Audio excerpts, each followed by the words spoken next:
प्रिय धर्म अनुरागियों, जय तारा माँ। प्रिय धर्म अनुरागियों, आज हम बात करेंगे राहु के रत्न गोमेद के बारे में। गोमेद रत्न से जुड़ी काफी भ्रांतियां हैं। वैसे तो हम आमतौर पर अपने जो हमारे पास जातक आते हैं उनको गोमेद रत्न धारण नहीं करने की सलाह देते हैं, लेकिन कुछ परिस्थितियों में गोमेद रत्न धारण किया जा सकता। अब गोमेद रत्न कब धारण कर सकते हैं? पहले तो आप देखिए कि राहु अगर लग्नेश का मित्र है या नहीं। लग्नेश का मित्र है ना या नहीं, अब लगन में कौन सी राशि है इस पर ये डिपेंड करे। तो अगर लगन में वृषभ राशि है, मिथुन है, कन्या है, तुला है, मकर है अथवा कुंभ है, तो आप गोमेद धारण कर सकते हैं। अब जैसे मीन्स क्या है कि बुध ग्रह की राशियां, शुक्र ग्रह की राशियां और शनि ग्रह की राशियां ये राहु के मित्र हैं। अगर इनकी राशियां हैं लगन में तो आप गोमेद धारण कर सकते हैं। गोमेद धारण करने से पहले आपने देखना है कि राहु कहीं छठे, आठवें या 12वें भाव में तो नहीं है। अगर इन भावों में राहु बैठे हैं तो आपको गोमेद नहीं धारण कर। फिर आपने ये देखना है कुंडली में राहु कोई अशुभ योग तो नहीं बना रहा। अगर राहु जन्म कुंडली में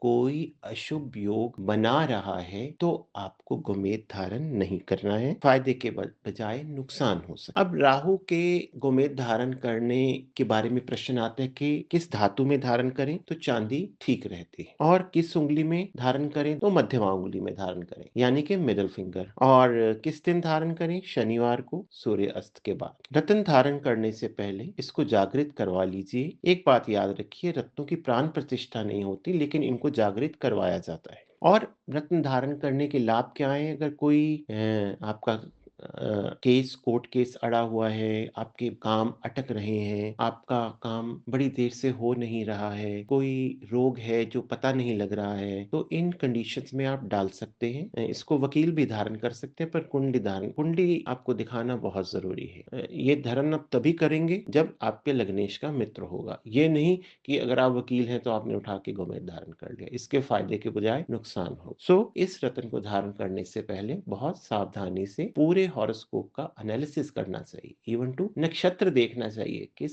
ग्रह के नक्षत्र में राहु बैठा हुआ है। कहीं ऑपोजिट ग्रह के, एनिमी ग्रह के नक्षत्र में तो नहीं बैठा हुआ, कहीं छठे, आठवें, 12वें भाव के स्वामी के नक्षत्र में तो नहीं बैठा हुआ। ये सारी चीजें आपको रूल आउट करनी, इसलिए हम कम देते हैं सलाह गोमेद धारण करने की, पर अगर धारण करना ही पड़े तो ये सब सावधानियां आपको देखनी है। इसी के साथ हम अपनी वाणी को विराम देते हैं। जय तारा माँ। अगर आप हमारे चैनल पर नए हैं और आपको हमारी दी हुई जानकारी अच्छी लगती है तो आप इस चैनल को सब्सक्राइब कीजिए और बेल आइकन को दबाइए, और अपने मित्रों को भी इसे सब्सक्राइब करने की सलाह दीजिए।